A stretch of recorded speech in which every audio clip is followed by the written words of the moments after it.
Hello दोस्तों, मैं मनीषा ओझा अपने ओझा एकेडमी चैनल पर आप सबका स्वागत करती हूँ।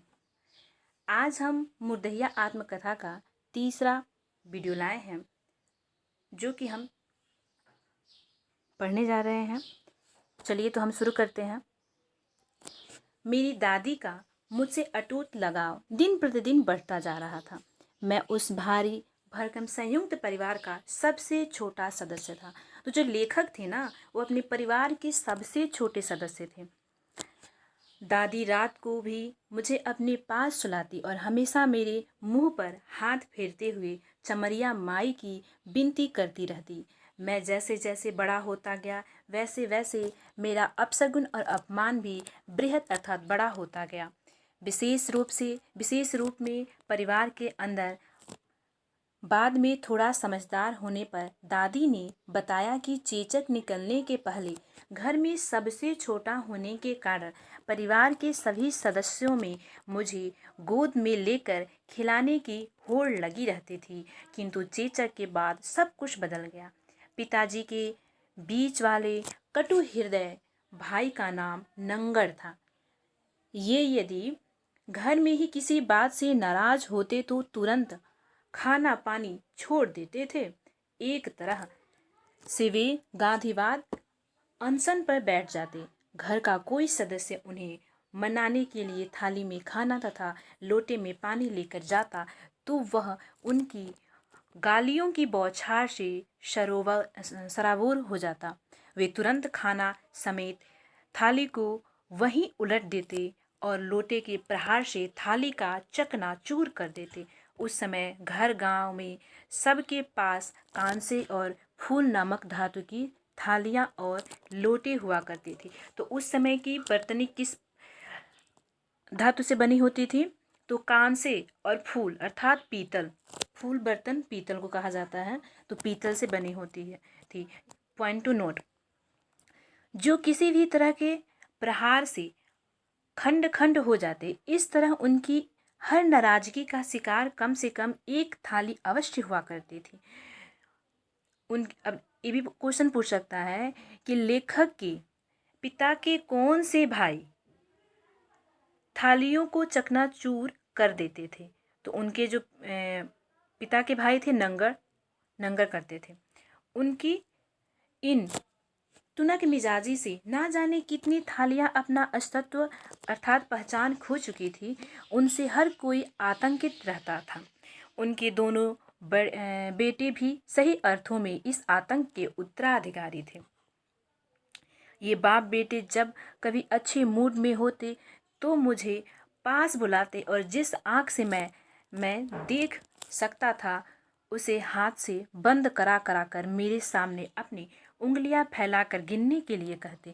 ऐसे स्थिति में मुझे धुंधला सा दिखाई पड़ता था, जिसके सहारे मैं विभिन्न उंगलियों को गिनकर बता देता और वे प्रसन्न हो जाते। इस प्रसन्न मुद्रा में वे हमेशा शाबाशी के रूप में कहते, कनवा बड़ा तेज हो। तो कनवा बड़ा तेज हो कौन कहता था? तो लेखक के पिता के भाई कहते थे।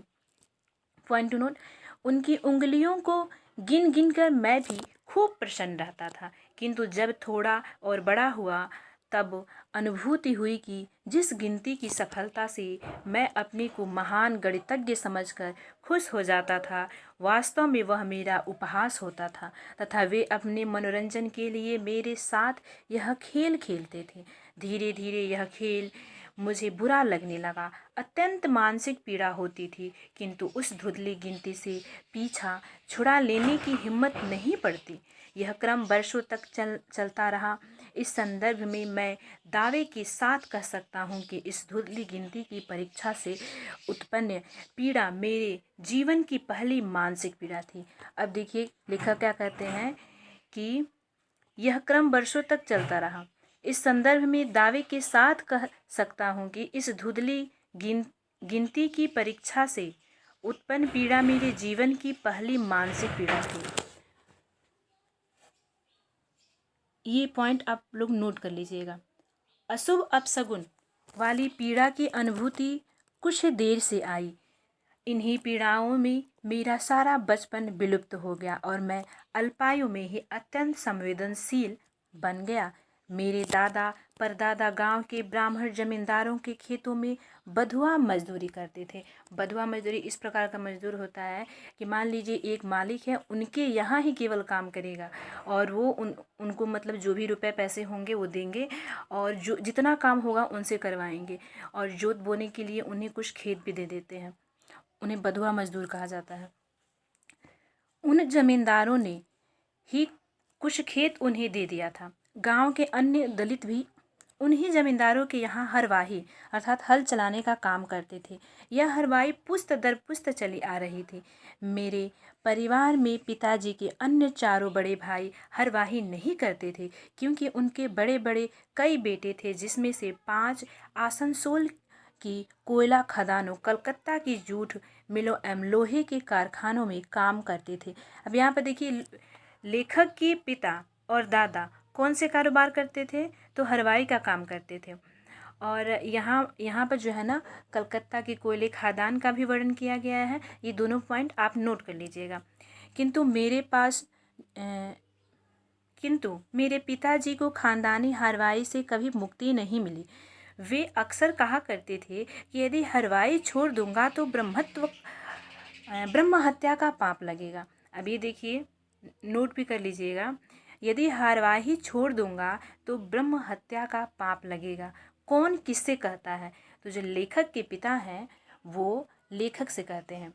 अत्यंत धर्मांध होने के कारण वे हलवाई को अपना जन्म सिद्ध अधिकार एवं पवित्र कार्य समझते थे। मेरी माँ भी उनके साथ मजदूरी करती थी। हमारा संयुक्त परिवार एक अजायब घर की तरह था। तो लेखक का संयुक्त परिवार किस प्रकार का था? तो एक अजायब घर की तरह था।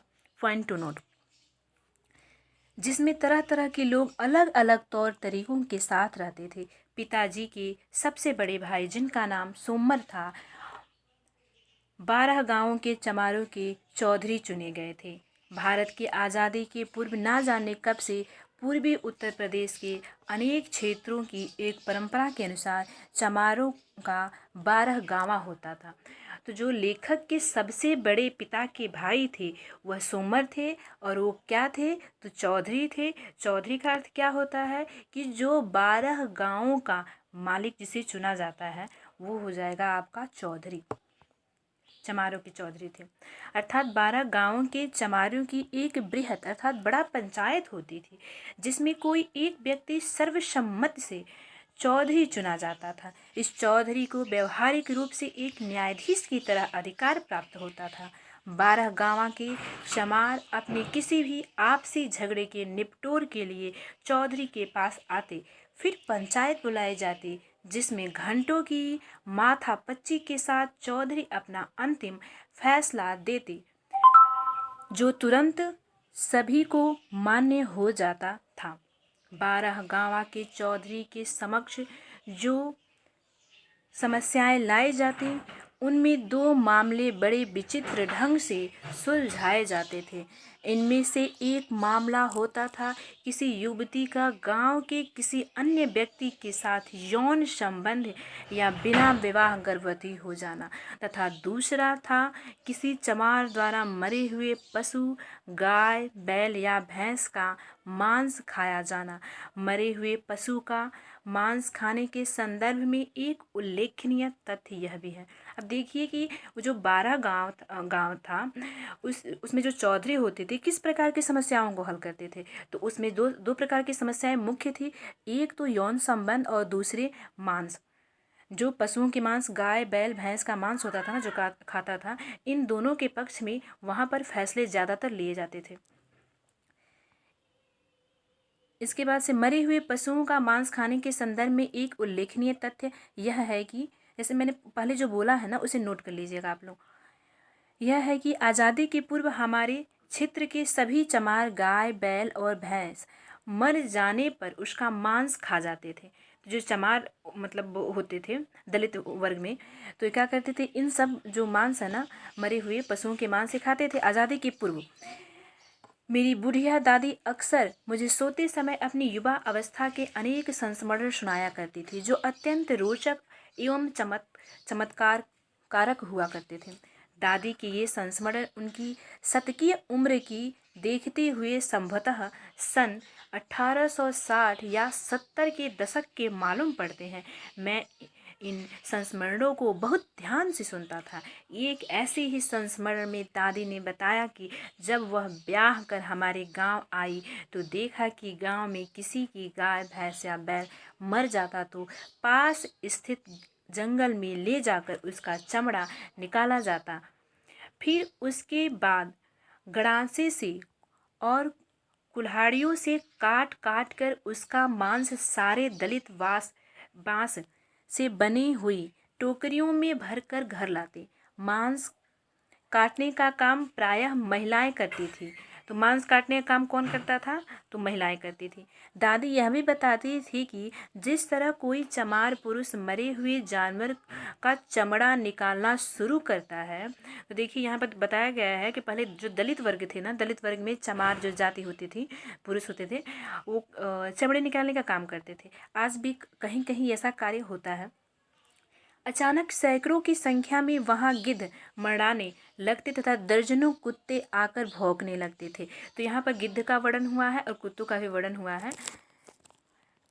कुछ सियार भी चक्कर मारते किंतु कुत्तों और महिलाओं की उपस्थिति को देखते हुए पास नहीं आ पाते। मरे पशु के मांस के बंदर बाट में महिलाओं के साथ कुत्तों और गिद्धों में उग्र होड़ मच जाती थी। दादी भी इस होड़ में शामिल हुआ करती थी। दादी मांस के कुछ हिस्से को आवश्यकता अनुसार तुरंत पकाती, किंतु अधिकांश बचे हुए कच्चे मांस को कई दिन तक तेज धूप में सुखाती।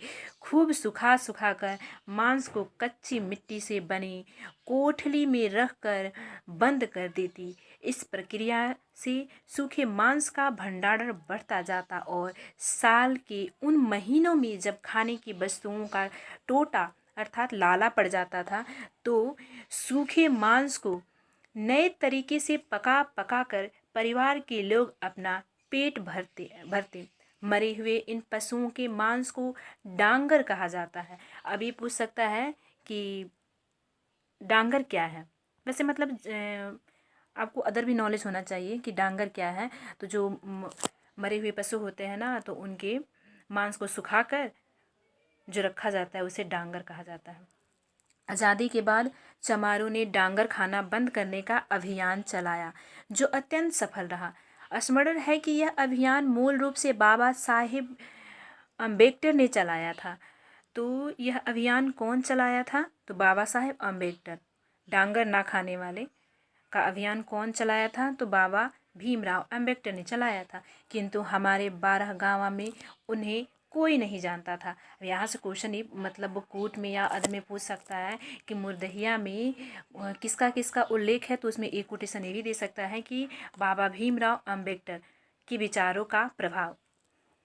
Point two note. बल्कि जगजीवन राम किंतु हमारे 12 गाँव में उन्हें कोई नहीं जानता था, बल्कि जगजीवन राम काफ़ी लोकप्रिय थे। और ये भी नोट कर लीजिएगा कि जगजीवन राम, इनका भी विचारों का प्रभाव दलितों पर पड़ा था। डांगर विरोधी अभियान की सफलता के बावजूद किसी किसी गांव में कई एक चोरी छिपे डांगर लाकर खाया करते थे, किंतु पकड़ लिए जाने पर उनका मामला चौधरी के पास लाया जाता था। जैसे कि पहले बताया गया है कि चौधरी के मतलब समक्ष दो ही प्रकार के फैसले ज़्यादा होते थे और दो ही प्रकार की समस्याएं उनके सामने जाती थी।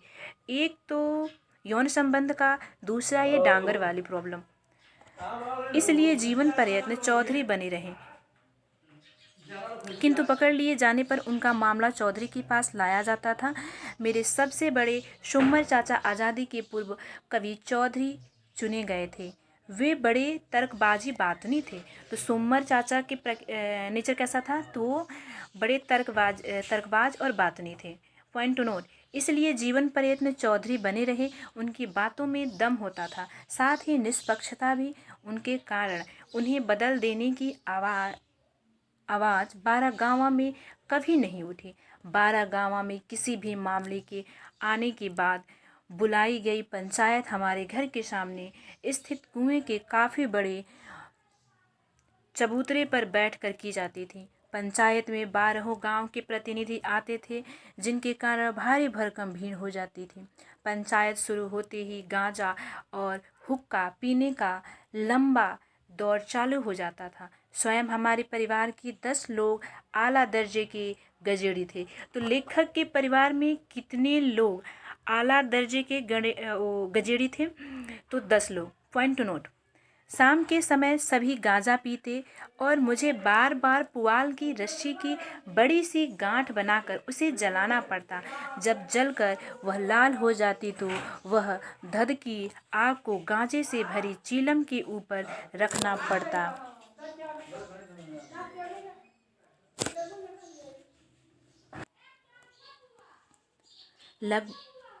लगभग 5 साल की उम्र से ही रस्सी की गांठ जलाने की मेरी नौकरी पक्की हो गई थी। इस काम से मुझे बड़ी नफरत थी, किंतु मजबूरी में करना पड़ता था। नफरत का सबसे बड़ा कारण था किसी भी प्रकार के धुएं से मेरा दम घुटता था। मेरे बड़े होने पर इसकी पहचान एक एलर्जी के रूप में की गई। पंचायत के दिन रस्सी जलाने की ड्यूटी बड़ी लंबी हो जाती थी। इस ड्यूटी के कारण मैं मजबूरी में पूरी पंचायत खत्म होने तक उसकी कार्यवाही देखता सुनता रहता। जैसा कि पहले कहा जा चुका है कि यौन संबंध तथा डांगर खाने के मामले पंचायत द्वारा बड़े विचित्र ढंग से सुलझाए जाते थे। यौन संबंध से जुड़ी युवती के पूरे परिवार को कुजाति अर्थात अपने जाति से अलग कर दिया जाता था, घोषित कर दिया जाता था। कुजाति का मतलब होता है उसका हुक्का पानी बंद अर्थात संपूर्ण रूप से 12 गांवों द्वारा बहिष्कार। उस परिवार से कोई बात तक नहीं कर सकता था। कुजाति की घोषणा बड़े ही विचित्र ढंग से की जाती थी। 12 गांवों में अक्सर किसी न किसी के घर शादी विवाह आदि जैसे पर्व के अवसर पर सामूहिक भोज हुआ करता था। ऐसे किसी भोज में कुजाति किए जाने वाले व्यक्ति को निमंत्रण किया जाता था। जब सभी के साथ वह खाने के लिए कतार में बैठता तो सबके साथ पत्तल में उसे भी खाना परोसा जाता। लेकिन ज्यों ही वह व्यक्ति खाना हाथ में लेकर मुंह की ओर बढ़ाता, तुरंत एक अन्य व्यक्ति उसका हाथ पकड़ लेता। फिर सभी एक साथ बोलते कि उसे कुजाति घोषित कर दिया गया है, इसलिए वह नहीं खा सकता। कुजाति घोषित होने के बाद वह आदमी अपमानित होकर वहां से अपने घर वापस चला जाता था। इस तरह उसका बहिष्कार शुरू हो जाता था। बाद में जब कभी कुजाति किया हुआ व्यक्ति बिरादरी में वापस आना चाहता तो वह 12 मासा से अपील करता। पंचायत फिर बुलाई जाती और दंड स्वरूप उसे पूरे ग्राम समाज को सुअर भात खिलाने का दिन तय किया जाता। इस बीच यदि अवैध यौन संबंध के चलते वह युवती गर्भवती रहती तो उसका गर्भपात स्वयं गांव की महिलाएं जो बच्चा पैदा करवाने में अनुभवी होती थी, पेट दबा दबा कर अत्यंत क्रूर ढंग से करवा देती थी। फिर भोज के निर्धारित दिन सुअर भात पंचों को परोसने के समय चौधरी की अनुमति से युवती के ऊपर गंगा जल छिड़क कर उसे पवित्रता घोषित कर दिया जाता था। इसके बाद कुजाति परिवार के पाप को माफ करने के लिए भोज में उपस्थित पंचों से अपील की जाती। सभी पंच एक साथ जोड़ का नारा लगाते, बोला बोला सीताराम। इसके बाद वे कहते कि पाप माफ कर दिया गया। इसके साथ ही वह परिवार बिरादरी में वापस आ जाता। डांगर खाने वालों के साथ भी यही दंड विधान अपनाया जाता था। थोड़े छोटे मोटे झगड़ों के निपटाने के लिए दोषी व्यक्ति को दंड स्वरूप विवाह आदि जैसे अवसरों पर बिछाई जाने वाली बड़ी दरी तथा खाना पकाने के लिए बड़े बड़े कांसे या पीतल के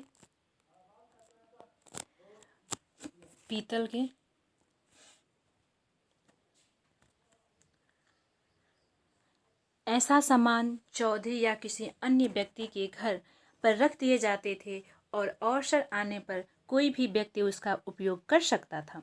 पर्व बीत जाने पर सामान को वापस कर दिया जाता था। सन 1950 के दशक में ऐसे पंचायतों का दलितों के बीच काफ़ी बोलबाला था, किंतु 1960 के दशक से धीरे धीरे ये परंपराएं विलुप्त होने लगी। आज के ज़माने में ना वैसे चौधरी रहे और ना वैसी पंचायतों के नामो निशान। पिताजी के दूसरे नंबर वाले भाई का नाम सुमेसर था तथा तीसरे वही गुस्सैल नग्गर। ये दोनों उत्तर प्रदेश में प्रचलित प्रसिद्ध शिव नारायण पंथ के धर्मगुरु थे। पॉइंट टू नोट, लेखक के पिता के दूसरे नंबर और तीसरे नंबर, दूसरे नंबर कौन थे तो मुन्नेसर थे और तीसरे नंबर जो थे गुस्सेसर नंगर थे। ये दोनों किस पंथ से जुड़े हुए थे तो शिव नारायण पंथ से जुड़े हुए थे और उनके धर्मगुरु थे। इन दोनों गुरुओं के दर्जनों अलग अलग चेले थे जो दूर दूर तक गांवों में फैले हुए थे। संयोगवश अपने गांव का कोई भी व्यक्ति इनका चेला नहीं था। मुनेसर चाचा कलकत्ता की एक जूट मिल में नौकरी करते थे, अतः उनके दर्जनों चेले वहाँ भी थे जो मूलतः उत्तर प्रदेश के ही रहने वाले थे।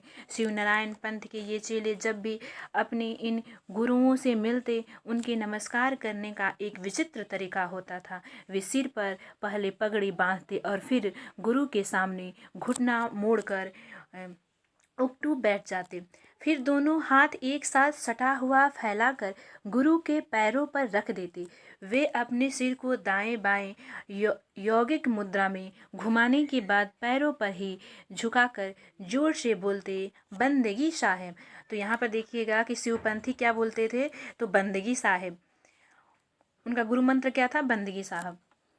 ये गुरु जब कभी चेलों के घर जाते तो थाली में उनका पैर धोकर उस गंदे पानी को चेले पी जाते थे। हमारे घर में शिवनारायण पंथ की परंपरा में साल में 3 अवसरों पर समारोह होता था। तो देखिए, लेखक के घर में शिवनारायण पंथ की परंपरा में साल में कितने अवसर पर समारोह होता था तो 3 अवसर पर। अवसर कौन कौन से थे तो चलिए देखते हैं। इसमें बड़ी संख्या में चेले उपस्थित होते थे। ये 3 अवसर थे, होली, दिवाली और कृष्ण जन्माष्टमी के दिन आते थे।